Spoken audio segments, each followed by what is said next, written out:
ராணிப்பேட்டை மாவட்டம் ஆற்காடு அருகே கல்லூரி வளாகத்திற்குள் ஏடிஎம் இயந்திரத்தை உடைத்து 7 லட்சம் ரூபாய் கொள்ளையடித்த சம்பவம் பெரும் பரபரப்பை ஏற்படுத்தியுள்ளது. சிசிடிவி கேமரா மீது கருப்பு மையை பூசிவிட்டு கைவரிசை காட்டிய கொள்ளையர்கள் சிக்குவார்களா?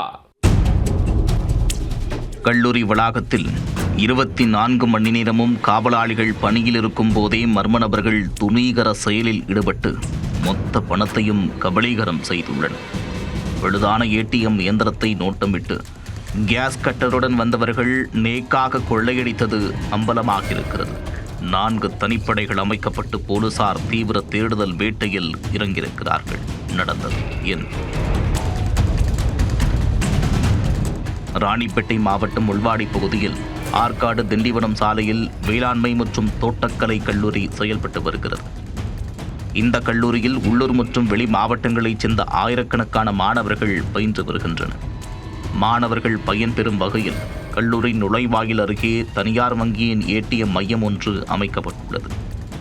கடந்த 2 நாட்களுக்கு முன்பு ஏடிஎம் இயந்திரம் திடீரென பழுதாகியுள்ளது.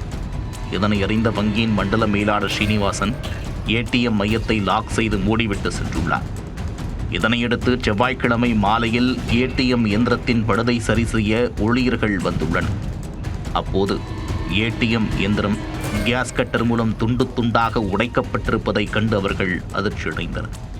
தொடர்ந்து சோதனை செய்தபோது அதில் இருந்த 7 லட்சம் ரூபாய் பணமும் கொத்தாக கொள்ளையடிக்கப்பட்டது தெரிய வந்தது.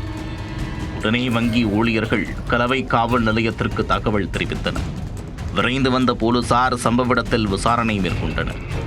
மேலும் வேலூர் சரக டிஐஜி மகேஷ் மற்றும் மாவட்ட காவல் கண்காணிப்பாளர் சிபின் ஆகியோர் நேரில் ஆய்வு செய்து விசாரணையை முடுக்கிவிட்டனர்.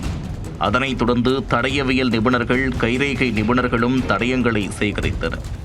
மோப்பனாய் உதவியோடு கொள்ளையர்கள் எந்த பக்கம் சென்றார்கள் என்றும் சோதனை செய்யப்பட்டது. முதற்கட்ட விசாரணையில் மர்ம கும்பல் ஏடிஎம் மையத்தில் இருந்த சிசிடிவியில் கருப்பு மையை அடித்துவிட்டு கைவரிசை காட்டியது தெரிய வந்தது. குறிப்பாக ஏடிஎம் மையத்தின் அருகே சோதனை சாவடி இருப்பதால் போலீசார் தொடர்ந்து வாகனங்களை கண்காணித்து வருகின்றனர். கல்லூரியின் காவலாளியும் ஏடிஎம் மையத்தின் அருகில் பணியில் இருந்துள்ளார். இத்தனை பாதுகாப்பு நிறைந்த பகுதிகளில் கொள்ளையர்கள் சத்தமின்றி ஏடிஎம் இயந்திரத்தை உடைத்து பணத்தை கொள்ளையடித்து சென்றுள்ளனர். 2 நாட்களுக்கு முன்பு வேலூர் காகிதப்பட்டறையில் ஏடிஎம் மையத்தில் கொள்ளை முயற்சி நடந்துள்ளது. எனவே கல்லூரி வளாகத்தில் உள்ள ஏடிஎம் மையத்தில் கைவரிசை காட்டியது வடமாநில கொள்ளையர்களாக இருக்கலாம் என்ற சந்தேகம் எழுந்திருக்கிறது. இதனால் 4 தனிப்படைகள் அமைக்கப்பட்டு போலீசார் பல்வேறு இடங்களில் உள்ள சிசிடிவி கேமரா காட்சிகளை ஆய்வு செய்து கொள்ளையர்களை பிடிக்க தீவிர தேடுதல் வேட்டையில் இறங்கியுள்ளனர். பாதுகாப்பு நிறைந்த பகுதியில் கல்லூரி வளாகத்திற்குள் உள்ள ஏடிஎம் இயந்திரத்தை கேஸ் கட்டர் மூலம் வெட்டி எடுத்து 7 லட்சம் ரூபாய் கொள்ளையடிக்கப்பட்ட சம்பவம் ஆற்காடு பகுதியில் பரபரப்பை ஏற்படுத்தியுள்ளது.